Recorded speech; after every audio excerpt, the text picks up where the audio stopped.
I am Laura Miskey, Head of Adult Services at the Bellevue Public Library, and you are joining us today for Debt-Free Dreams, presented by Dr. Charles Miskey. Chuck, take it away. Thanks, Laura. As Laura said, my name is Chuck Miskey. I am Laura's handsome brother. And I'm going to talk today a little bit about getting out of debt and increasing your financial fitness. So with that, I'm going to share the screen and start on the presentation. So I like to call this personal finance, according to Chuck, the get rich slow plan.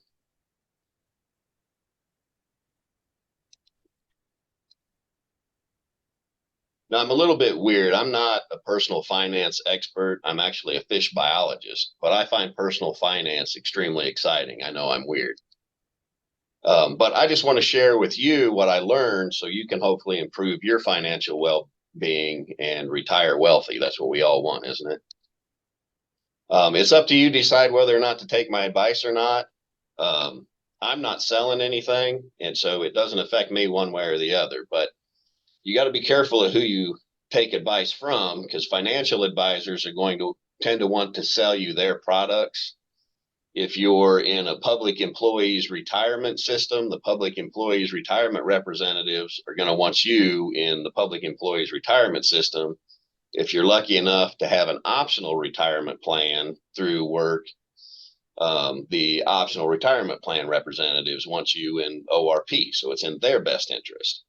So you always have to consider what's in it for the person talking about finances when you decide to follow their advice or not. And one thing I'm going to stress over and over is if you are young, you have so much potential for wealth because time is your best friend when it comes to building wealth. So one of the things, again, who do you get your advice from? If you want to lose weight and get in shape, I use this example because we put finances aside. If you're going to want to get fit, would you take advice from this guy or this guy or this guy? Now, right away, I think most of us probably are not going to get fitness advice from somebody that looks like that. That's just logical, right? But when it comes to finance advice, this guy, he's been fit his whole life. And so maybe if you're more like this first guy, this guy won't really understand where you've been and what it takes, because if he's been fit his whole life, it might be tough for him to relate to you. So personally, if I was going to take fitness advice, I kind of look like this guy right here, right now. And I want somebody that's been there so they know how to bring me along. So that's probably the guy I'm picking for fitness advice. Well, you wouldn't take weight loss advice from a fat person. I can say that because I'm a fat person. So don't take financial advice from broke people. I hear so many people talking about, oh, I got this great stock tip from Uncle Larry. Your Uncle Larry's broke. What are you doing, right? So one of the first things we want to talk about is figuring out where you are now. What is your net worth? Well, what is net worth? Net worth is simply what you own minus what you owe. So you're going to add up everything you have. Add up the value of your house, your checking account, your savings account, any retirement accounts, any investments you have, and you'll get a total. Don't include your cars, your furniture, your clothing. That stuff is not assets. If it doesn't make you money, it's a liability and not an asset. It should not be part of your calculated net worth. So then you subtract all your debt from what you owe. So you add up your mortgage balance, your credit cards, your student loans, your car loans, anything like that. And so the difference then is your net worth, and hopefully that's a positive number. Well, how are you doing? I like to keep score, and I like to know how I'm doing compared to other people. So just having your net worth alone doesn't really give you a good indication of how you are doing. How old you are and how much money you make is important in how much your net worth should be. So there's this thing called a PAW score. It stands for Prodigious Accumulator of Wealth Score, and it's in a book that I'm going to talk to you about a little bit. But it's basically just you take your age times your gross income and you divide that by 10. That gives you what your expected net worth should be. And then you take what your net worth actually is and divide it by your expected net worth, If your net worth is less than expected, you are an underaccumulator of wealth. If it's equal to what is expected, then you are considered an average accumulator of wealth. And where you want to be, if it's 2 times or more than expected, you are a prodigious accumulator of wealth. So I'll give you an example. And first of all, I like this cartoon because this is so prevalent in our society. The guy on the left is a prodigious accumulator of wealth. The guy on the right is an underaccumulator of wealth. The guy on the left probably drives a little Nissan Versa, gets his clothes at Walmart or Goodwill, but he has a big carrot. You want a big carrot. This guy, he's all show. He probably drives a really expensive car, wears designer clothes, has a house that's too big for him to afford. He has no carrot. It's all fluff. Out in western Nebraska, they might say all hat and no cattle. So I'm going to give you a couple examples. So if you were just looking at net worth, if you have a 35-year-old who makes $75,000 a year and a net worth of $300,000, and a 50-year-old who makes $100,000 a year and has a net worth of $450,000, you might say the 50-year-old is doing better because his net worth is higher. But if you apply the PAW score, we'll find out who's doing better. The 35-year-old, so you take your age times your adjusted gross income divided by 10. His expected net worth is $262,500, but he has a net worth of $300,000. So his PAW score is 1.14. Okay. Now the 50-year-old, he's 50, makes 100,000. So you take 50 times 100,000 divided by 10. His expected net worth is 500,000, but he has 450,000. So 450 divided by 500,000 gives you a PAW score of 0.9. So in this case, even though the net worth is lower, the 35-year-old is doing a better job accumulating wealth. And you can do this with your own net worth and age and find out where you stand. In 2007, my net worth was a negative $30,000. So back to the fitness example, I was this guy up here. And if you're a fan of Austin Powers, you know what his name is. I'm not going to say it. I knew something had to be done. I was reading all the financial planning books I could. And it's like weight loss. I mean, if you want to lose weight, it's simple. It's not easy, but it's simple. You burn more calories than you take in. Well, accumulating wealth, you have to spend less money than you make. So they're both simple, but they're not easy. I was just spinning my wheels. I was reading all these books. They're saying, well, you got to pay off debt. You got to invest in retirement. You have to open an IRA. You have to have an emergency fund. And I was trying to do all those things, but I was just spinning my wheels and I wasn't getting anywhere. I knew I needed a plan. And so I read all the personal finance books I could get my hands on. Well, finally, I found 4 books that really helped me. The first one was Total Money Makeover by Dave Ramsey. The Millionaire Next Door by Stanley and Danko. The Millionaire Mind by Stanley. And The Automatic Millionaire by Bach. Those were all super helpful. And the PAW score calculation came from the Millionaire Next Door book. So here's what my PAW scores were. Of course, in 2007, I had a negative net worth. So my PAW score was negative. In 2008, when I got on the stick and started doing this plan that I'm going to go over with you, it jumped to 0.38, which is still an under accumulator of wealth. Finally, in 2012, I became an average accumulator of wealth with a 1.04 PAW score. By 2018, it was about 1.5, and today my PAW score is at 2.14. So I went from negative $30,000 to a millionaire in about 15 years. This, as far as financially speaking, was me. I was this guy, and now I'm this guy. So in the Total Money Makeover by Dave Ramsey, this is what I needed psychologically. I was trying to do all these things, but I was trying to do them all at once. And he went step by step, and that's what I needed. I needed a step-by-step plan to get out of debt and to build wealth. And so his steps, and I'm going to go over some of these more in depth, but step 1 is just get $1,000 in an emergency fund. Once you have that, then you pay off all your debt except your mortgage. Then you save 3 to 6 months expenses in your emergency fund. And then you start investing 15% of your income for retirement. And then after that, you can save for college, pay off your mortgage, build wealth, and be charitable. So step one, you need $1,000 in your savings account. You have to cover minor emergencies so you're not putting them back on a credit card. If you get to step two and your car breaks down, you go back to step one and you replenish that $1,000. And then you get back on step two. So step two is going to be the hardest part of this whole plan.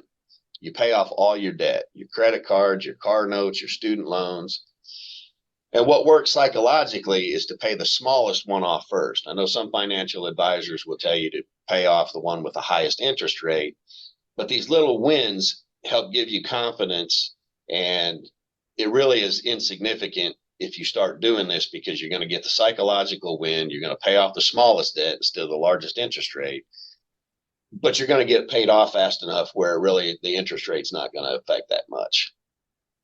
It's the hardest part, but it's the most important part if you want to build wealth. Right now, if you're in debt, Citibank, Capital One, Ford Motor Company, whoever it is you owe money to, they own you. It's like the old saying, the borrower is the slave to the lender. That is absolutely true. So what you need to do first is make a cash flow plan. Some people call it a budget, but some people get all scared about a budget. This is just writing down what you have coming in and what you have going out. These are just made up numbers, but let's say you make $2,500 in a month, and these are all your bills that you pay. Well, the first 1, 2, 3, 4, 5 are loans that you have. And so you'd arrange those in order of the lowest one to the highest one of your balance. And so here it's just showing your minimum payment of each one of these bills. And so at the end of the month, you should have $415 after you pay all your bills. Well, what you're going to do then is you're going to start paying off credit card one. And since you have that $400 left over plus the minimum payment, that's $415 that you're going to pay on credit card one. You're going to pay the minimum of all the other ones. So since that's your smallest bill, let's say it was $1,000, it'll only take you a couple months to pay that off. Once that one's paid off, then you'll take that $415 that you were paying on that, you're going to roll it into credit card two, add that to the minimum payment you were paying there. So now you're paying $440 on credit card two. This is called the debt snowball, because you can see as you go on, the amount you're paying on each debt gets bigger and bigger because you've wiped out those other bills you had. So then you pay off your student loan. Well, now the next month after you get the student loan paid off, that $450 is going to go on to your auto loan. So now you're paying $950 a month on your auto loan. That's why it's called the snowball. You see, it's getting bigger and bigger. Finally, you got all your debt paid off. And then you were paying $1,950 on all this debt. Now that's money you have that you can invest and become wealthy. Now, when you first start doing this, you can't be living like a rock star. Skip the lattes, then you can add more money. And it gets exciting. Once you start paying off a couple of those debts, you're more willing to do this. You start skipping the lattes. You skip the every Friday going out to eat. Maybe cut the cable for a while, subscriptions, anything that you can to free up money to pay off that debt. It's only temporary. So the more you tighten up, the faster you're going to get it done, and the faster you'll be able to build wealth. And so once you get all your debt paid off, you can start turn the cable back on, maybe have a latte every now and then. It's temporary, so don't worry about it. If your friends make fun of you, you're doing it right. You want to be the guy with the big carrot, not the guy with the big fluff. So step two, continued. Tear up your credit cards. And I know people are going to go, but what about my credit score? Well, your FICO score is one of the greatest marketing things that's ever been shoved down our throats. And as Rhett Butler said in Gone with the Wind, I'll summarize, I don't really care. I'll tell you why. Don't worry about your credit score. It's a great myth perpetrated by lenders. It's an I love debt score is what it really is. I haven't had a credit card in over 15 years now and don't miss it one bit. I do have a debit card, but I don't have credit cards. And I don't have a credit score. It's not zero. They just can't calculate it because it's an I love debt score. How much debt do you have? Are you paying it off in a timely fashion? All this kind of stuff. So it's all based on you having debt. I don't have any debt, so I don't have a credit score. And that has not gotten in the way of anything for me. Mine, when I was buying into all this stuff about your credit scores, I had a credit score in the low 800s to the upper 700s. As I was paying off debt and not getting more debt, the score just disappeared. One day they just couldn't calculate it anymore. So how stupid is that? When I had a negative $30,000 net worth, I had a really high FICO score. Now that I'm a millionaire, I don't have a FICO score. That's so stupid. One of the other things you need to start doing as you get your debt paid off, don't borrow more to buy cars. You start paying cash for cars. And this is important for so many reasons. First of all, we don't want to be in debt. But second, if you go in and you're going to buy a car on credit, they can easily sell you things because they're going to tell you, oh, it only raises your payment by $10. Well, if you figure out how much that costs you over the life of your loan, you're paying so much more money for a vehicle. If you go in and pay cash for a car, you've got a number that you can afford to buy, and they're not going to be able to upsell you on anything. So there's a lot of psychology involved with paying for things with cash after you get all your debt paid off. For a mortgage, some people go, well, you can't get a mortgage if you don't have a credit score. That's not true. You can get a mortgage if you're still going to borrow money. And that's one of the only things that we should borrow money for, is to buy a house. But you can find a lender who does what they call manual underwriting. They don't look at your credit score. They look at your debt and your income and determine whether or not you can get a loan for a mortgage.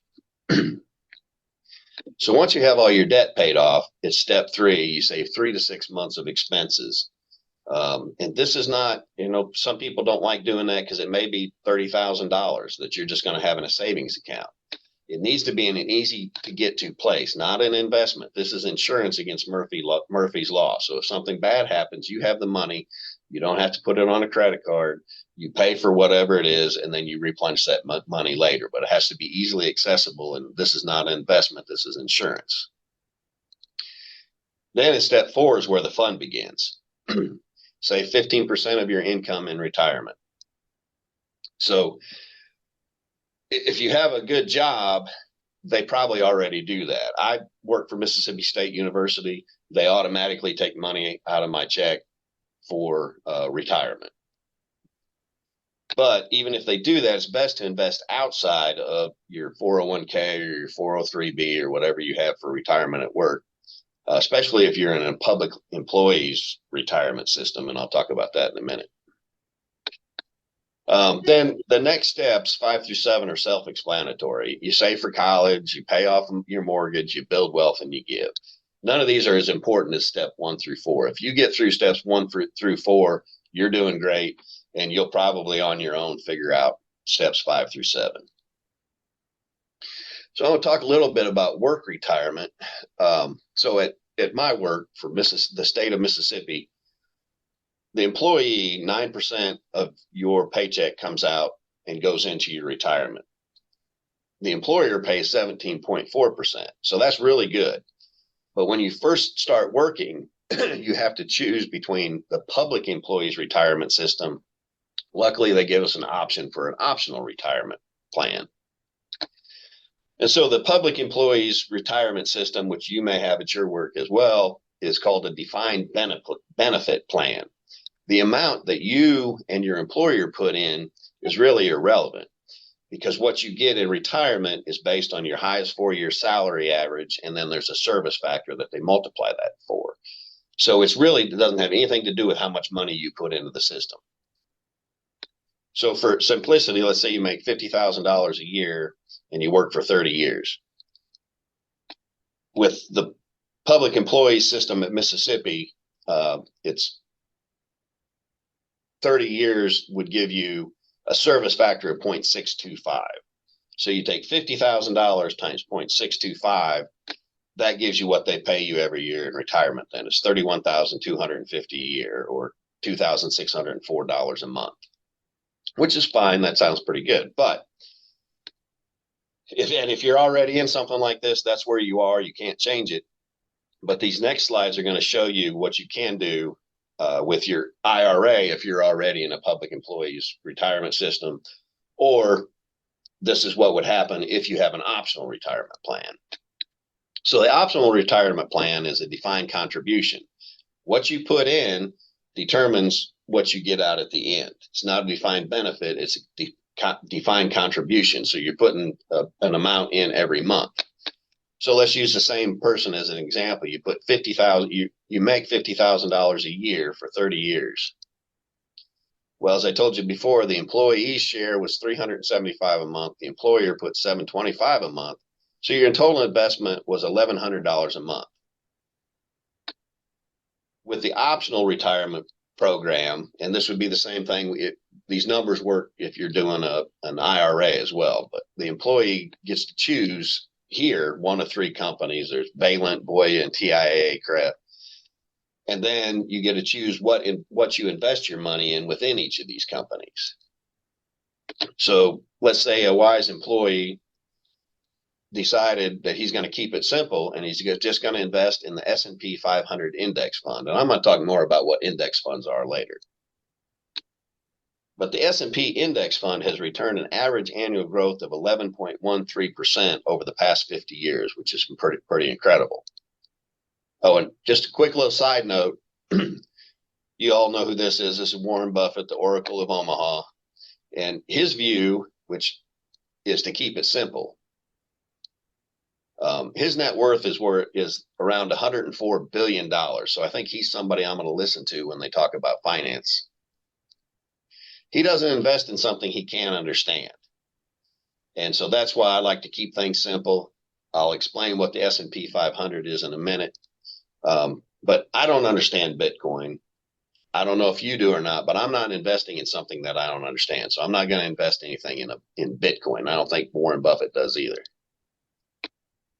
Now, you will understand what the S&P 500 mutual fund is, and I'll explain more of that in a minute. So let's go back to our example of somebody who, instead of going in the public employees retirement system, they invested on their own through one of those companies that were approved by the employer.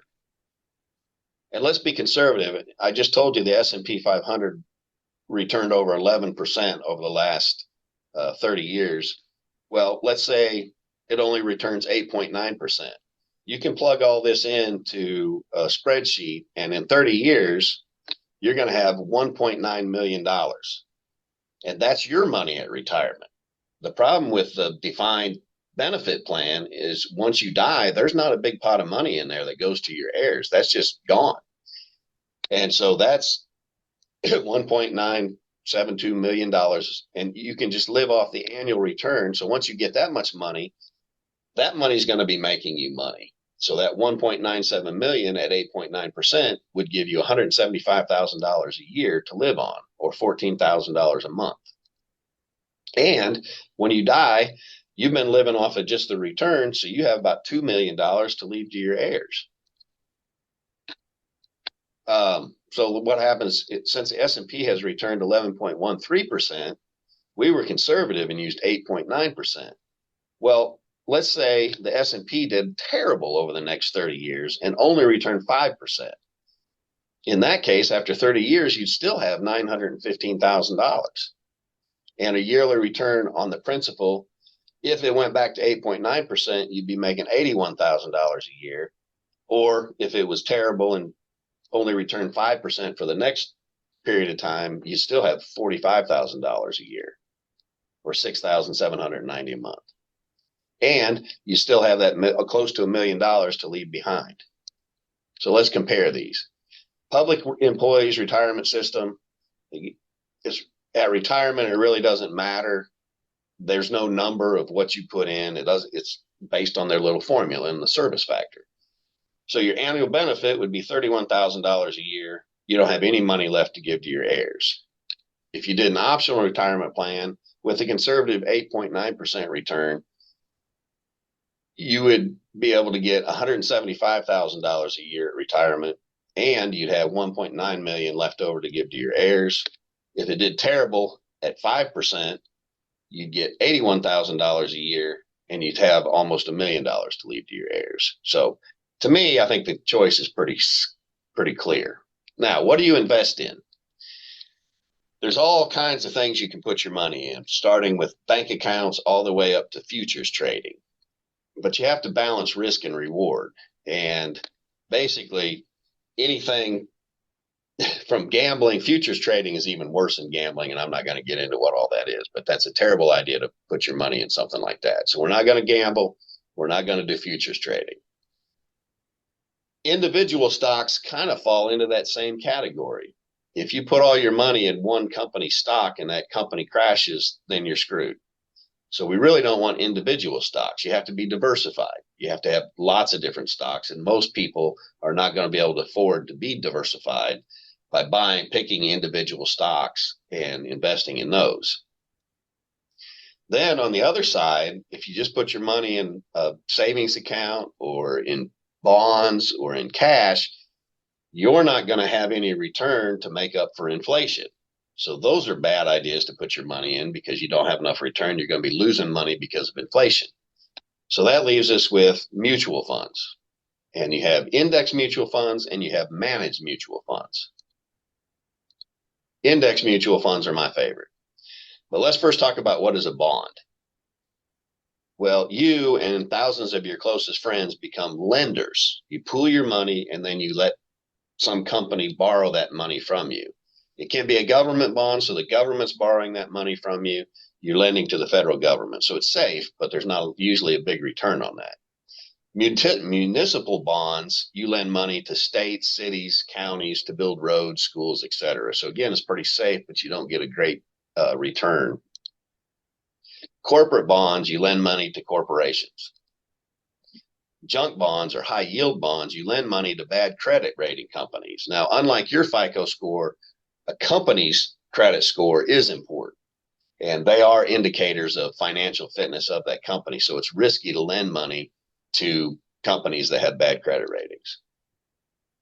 So again, bonds, you generally get pretty poor returns, and so you won't keep up with inflation. So what's a mutual fund?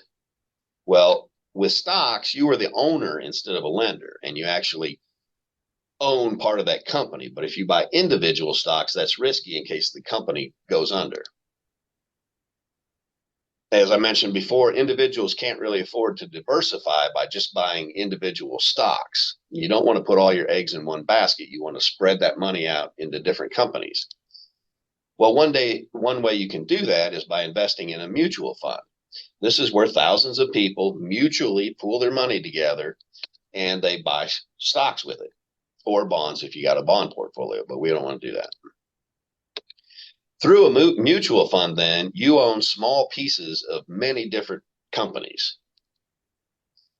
And there's two different types of mutual funds. You can have a managed fund or a passive fund. Managed funds, there's experts that go through and they pick stocks, and they're paid very well. A lot of your money goes to fees to pay the manager of the fund, but they're picking funds and they're trying to guess the future of which companies are going to do well and which ones aren't. A passive fund is the simplest way to do it, and keep it simple, keep it inexpensive. So I'm going to talk about passive funds.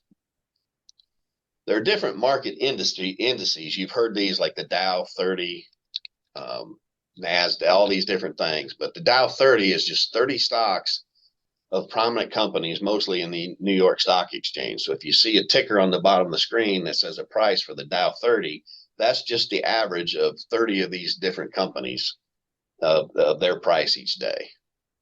The NASDAQ, if you see that number on the bottom of the screen, that's all 3,300 stocks that are traded on the NASDAQ.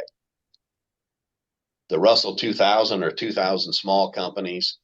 The S&P 500, the one I like, are the 500 largest companies in the United States. So an index fund, all they do is they invest in the stocks that are in those indices. So if there's a mutual fund that's an S&P 500 mutual fund, they're just buying those 500 stocks. And so there's nobody to really look at financials to get paid big management fees. They're just simply buying those 500 stocks. One of the benefits of that is the index funds have low fees. You're not paying a manager to pour over the financial papers of all these companies. It's the 500 largest companies in the U.S., so it's extremely safe. And solid return on investment. As I said, over the last 30 years, it returned over 11% per year on average. And you're diversified. It's 500 companies, and it includes companies that are in industrials, healthcare, IT, communications, all different things. Back 30 years ago, it was a good idea to invest in some foreign funds because different countries, their stock price might go up when the United States goes down. But we're in such a world economy now that I don't think it's necessary to invest in any sort of foreign funds, because if some big company is doing well, they're probably selling or buying from these other companies. And so it really doesn't benefit you that much anymore to have diversification worldwide. So what do you do next? How do you decide what to invest in? One of the greatest things that you can do is put your money in a health savings account. Back before, I was able to put money in a flexible savings account, and I did this for tax saving purposes. But the problem is the money you put into a flex savings account, you use it or you lose it. So it's hard to decide how much money to put into a flex savings account. So the better thing to do is get a health savings account.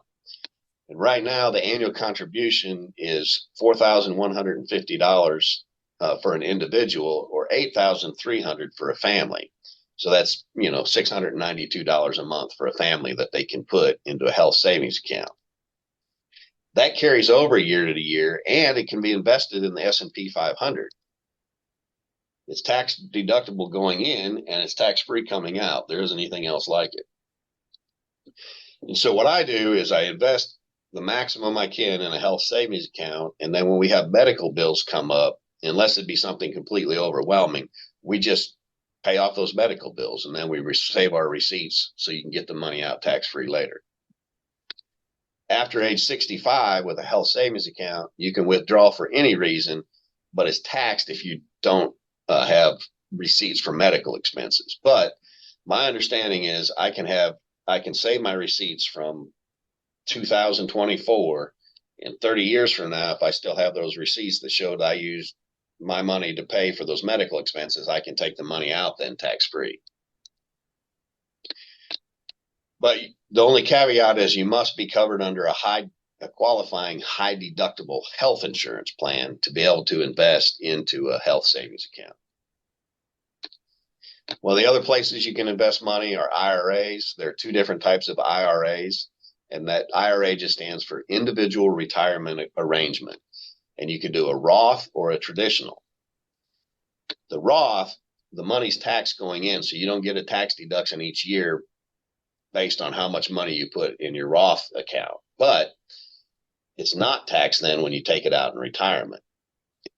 And as I showed you how money grows, that's probably a good idea if you can put money in a Roth to put it in a Roth. In a traditional, you get a tax break on the front end, but then you have to pay taxes when you take the money out in retirement. Roth is usually the best, but if you make too much money, then you can't contribute too much. In IRAs right now, you can add $7,000 a year to an IRA, $8,000 if you're 50 or older. And so you got all these numbers and letters that kind of confuse people: 401k, 403b, health savings account, Roth IRA, traditional IRA, or just a regular mutual fund account. Well, all of these designations are merely for the IRS to determine how you are taxed on that money. It has no bearing on the mutual fund itself. The money is in the same place. So I have a 403b at work. I have money in the S&P 500. Well, I also have a Roth IRA. Well, that money is in the same mutual fund. It's just designated different for the IRS. So the order of investing in a particular fund is going to be determined by the tax advantages or disadvantages. So the very first place you need to put your money is in your work retirement, and not necessarily because of the taxes, but because most companies are going to match whatever you put in up to a certain amount. So you want to get that basically free money if your employer is matching what you put into retirement. So you're going to do that first. Second, I think it's best to fund a health savings account because that's a super tax shelter that you don't get anywhere else. Then you go with a Roth IRA. And then you go with a traditional IRA. And then if you still have money left over, which I hope you do eventually after you pay off all your debt, you can start investing in a regular mutual fund. The problem with those is it's tax going in, and you're taxed each year on the dividends and capital gains, and then you're taxed when you withdraw it. So let's talk about the power of automatic investing. In that book, The Automatic Millionaire, it really stresses that you have to go through and have things deducted from your checking account each month, so it's all automatic. If you rely on yourself to manually invest every month, it's probably not going to work out very well. So you just set everything to be invested automatically every year. And so let's use our example. We keep doing this, make about $50,000 a year. If you contribute $1,100 to a retirement account and you invest it in the S&P 500, you could do a spreadsheet and look at this. If you contribute $11,000 in that first month, if you get about 11% return, I think in this example I just did the 8.9%. But anyway, your money makes you $8 that first month. So that doesn't seem like much. Let's say you're making $4,167 a month. Well, after 30 years, you can see here, you're still just investing $1,100 a month. But from the 11th month to the 12th month, when you're 30 years old, at that return, your money's going to make $14,000. You're still just making $4,167, but your money's making $14,513.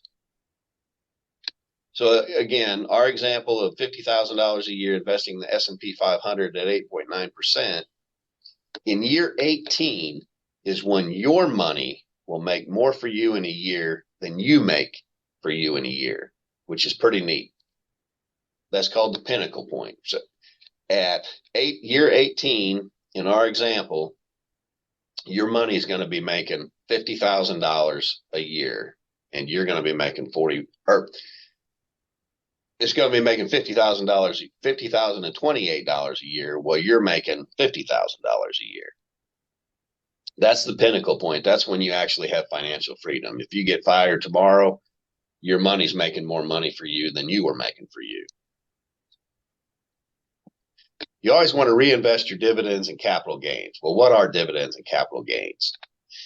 Large companies that don't need to grow anymore divide their profits among their shareholders. That's called a dividend. You'll get a check for that money, or you'll reinvest that money into more stocks. Capital gains are the money that you make by selling a stock when the price increases. So if you bought a stock at $10 and you sold it at $15, your capital gain would be $5. So what happens if you open an IRA and fund a health savings account? So the health savings account, you can put $600 a month in for your family, and you can put $500 a month in your individual IRA.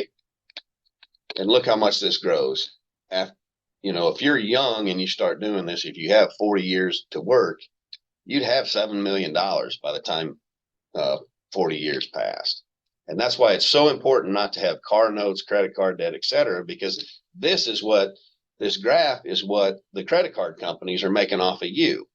You pay all that stuff off, then you could be making that kind of money. If you look at this graph, this is how compound interest exponential growth works. The first 12 years are really slow. But once you hit about 12 years of doing this, that's when the curve starts, and then you get into exponential growth, and that's when things get exciting. So you got to be patient for your first 12 years or so. As I said before with the automatic millionaire, you got to set up your health savings account and or your IRA to withdraw automatically each month. If you still have extra income after you pay off all your debt and you set up your health savings account and your IRA, then you can just open up a regular non-retirement mutual fund and start investing in there if you want to, or you can start having some more fun. Pay cash for your next car or home renovations or your fun toys that you want to get. Now, one of the things that might freak you out if you start trying to invest is things aren't always theoretical. They don't follow exactly on the curve. So on here is a theoretical green curve that shows how the money should grow. The black line is an actual real life example of how it actually grows. And so you can see sometimes things happen where the stock market goes down in value, and that will cause your on paper net worth to go down in value. So in 2008, we had the housing crisis, and you can see a huge dip in net worth at that point. And then major things that happen is it bounces around all the time. But then other major things, when COVID hit, there was a huge drop in the stock market. And then here recently, we had the Russian invasion and we had inflation occurring. So there was another big drop. But if you're patient and you have everything set up automatically, when there are drops in the stock market, that just means your monthly investment, you're buying stocks on sale because there was an overreaction to something that happened in the world. And so you're buying stuff on sale. That's the way you need to look at it when the stock market goes down. That's good that you are automatically investing. You're buying stuff cheaper. So then when the stock market does recover, it's going to be like a slingshot and your net worth is going to go up after that. So in summary, you really need to get rid of your debt and stay out of debt. Fully fund your retirement accounts, health savings account, IRA, and keep it simple. Just invest in the S&P 500. And with time and compounding, it will make you rich. So remember, if you live like a millionaire before you actually are a millionaire, you never will become a millionaire. Live long and prosper. Thank you.